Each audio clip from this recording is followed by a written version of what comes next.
Hemos visto esta gira express de Zelensky por Europa, incluso se entrevistó con el Papa Francisco. Se conoce que hoy también llega una delegación del Vaticano a Rusia, pero ¿qué sabemos sobre este plan Victoria del que estuvo bajo el brazo de Zelensky en esta gira rápida por Europa? Podemos prever algunas cosas, ¿no? Sí, básicamente mucha gente considera que Ucrania es la que lleva perdiendo en este momento la guerra, cuando en realidad lo que hay es un enorme estancamiento. Si vamos a los números, que en este caso no tienen ideología ni sesgo, el avance ucraniano es cierto, se ha ralentizado, sea en Kursk o al sur de Kursk, pero también el ruso. Y si vamos a los números, el balance real en lo que va de este año indica que Rusia avanzó un total de 476 kilómetros cuadrados, insisto, en el último año, y esto no indicaría necesariamente que Rusia está ganando. De hecho, creo que ninguno de los dos lo está haciendo. Y el plan de Zelensky es lograr un apoyo urgente en vistas a un cambio de signo político en Estados Unidos que le prive de su mayor donante individual de ayuda militar, aunque no el mayor en términos absolutos. Así que lo que está haciendo Zelensky es una gira preventiva en un escenario que está estancado por el clima y por la falta de resultados en ambos bandos. Ahora entramos casi en invierno, bueno, Ucrania en este conflicto, hemos visto lo que ha sucedido en los inviernos anteriores con respecto, por ejemplo, a las centrales nucleares. El 5 de noviembre son las elecciones en Estados Unidos, ya nos comentaba un poco sobre eso, pero desde hace un tiempo ya se está hablando de las posibilidades de que Donald Trump vuelva a la Casa Blanca y quizás su cercanía con Rusia, o como lo han señalado, también las afirmaciones que el mismo Donald Trump lo ha dicho y que podemos encontrar a través de Internet, por ejemplo, de sus mensajes. Y además tenemos un Zelensky que durante esta última semana ha dicho que quiere que este conflicto termine en 2025. ¿Es posible que se logre una paz?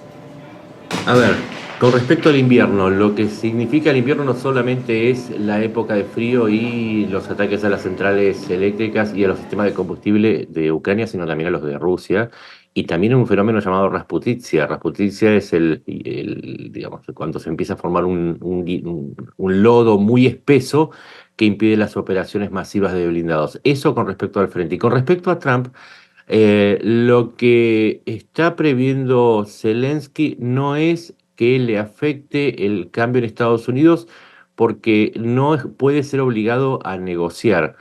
Les voy a dar un dato. En julio de este año se hizo una encuesta dentro de Ucrania y el 83% de los ucranianos está en contra de resignar territorio. Es decir, que por más que Trump le diga a Zelensky que tiene que negociar, los factores internos son mucho más fuertes dentro de Ucrania y lo impiden, además, porque en junio de este año se aprobó una ley que obliga a cualquier mandatario de Ucrania a no entregar ni ceder territorio a cambio de un cese el fuego. De manera que lo que hace Zelensky es prepararse para un escenario, pero no tiene muchas alternativas, porque ni ceder terreno ni rendirse es una opción en estos 1000 días de conflicto que lleva Rusia con Ucrania desde que la invadió.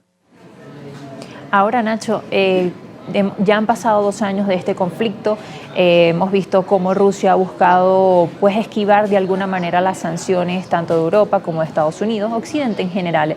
Pero durante los últimos días, aunque ya lo habíamos visto antes, pero se ha empezado a intensificar nuevamente, y es el apoyo, por ejemplo, de Irán, de Corea del Norte. Se suman sanciones contra Irán.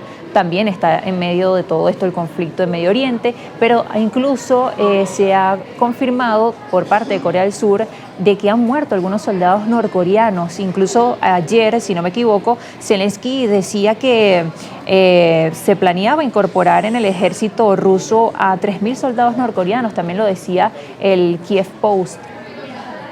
Es que es muy importante la pregunta. Si las sanciones funcionan o no, fue un misterio para muchos, pero están funcionando, y en la pregunta está implícita la respuesta. Rusia no solo está pidiendo hombres a Norcorea, sino que además los está reclutando en África, en América Latina y en algunas regiones de Asia, como por ejemplo hay voluntarios que vienen desde Siria o desde Nepal. y también tiene una falta cada vez más importante de misiles y drones, de tal manera que tuvo que pedirle no solamente a Corea del Norte, sino también a Irán, y de artillería. Le tuvo que pedir 6 millones de unidades de artillería a Corea del Norte y ya le pidió 300.000 a Irán. Las sanciones funcionan, los recursos de Rusia no son infinitos y estos pedidos indican que también Rusia, pese a su tamaño y recursos, tiene un límite tan grande como el que tiene Ucrania. Pocos días será la cumbre de los BRICS y además será en Rusia. Sí, lo que sucede es que también dentro de este panorama tenemos que entender que Putin necesita romper el aislamiento al que se fue sumiendo desde el inicio, desde que decidió invadir Ucrania, la segunda invasión. La primera fue en 2014, la segunda fue en 2022. Hoy tiene muy pocos aliados, solamente cuenta con Irán, con Bielorrusia, con Corea del Norte y con quizás algún respaldo de China. Para romper ese aislamiento necesita, sí o sí, apoyarse en los BRICS. Hay que ver qué le piden los BRICS a cambio, pero mientras tanto veamos la alianza que tiene alrededor Ucrania. Ya son 50 países que le dan asistencia militar y respaldo diplomático, y por más que saliera Estados Unidos de esta coalición, sigue siendo una alianza formidable que reúne no solamente a casi todo Occidente, sino también a países claves como Corea del Sur, Japón y Australia, lo cual es una diferencia muy grande con respecto al apoyo que recibe Rusia. Yo quisiera que nos pudiera ofrecer una visión global de todo lo que está sucediendo en este momento, con distintos conflictos y también con otros en tensión. Estamos hablando, por supuesto, del conflicto Rusia-Ucrania, pero entendiendo los aliados y enemigos, por decirlo de alguna manera, de quienes componen lo que es esto. Me refiero, por ejemplo, a los aliados de Ucrania, los aliados de Rusia. Tenemos, por ejemplo, un conflicto en Medio Oriente. Tenemos también a China, aliada de Rusia. Sin embargo, también hemos estado viendo durante las últimas horas tensiones con respecto a Taiwán, por ejemplo. En cuanto a esto, la visión global de cómo un paso en falso podría llevarnos a una escalada, tanto en Medio Oriente como en Europa, quizás en Asia. Es importante que la gente entienda que frente a momentos de tanta crisis y tantos conflictos, hay que buscar una explicación que la ordene. Ya no se trata de derecha o de izquierda, se trata de un conflicto global entre las democracias y las autocracias que está resultando en crisis en Ucrania, en Medio Oriente, en Taiwán. Vamos al caso de Taiwán, se trata de una pequeña isla democrática contra una autocracia inmensa que es China. Entonces, ese es el factor común para entender todo lo que está sucediendo en este momento en el mundo. Muchísimas gracias, Nacho, por acompañarnos este martes. A ustedes.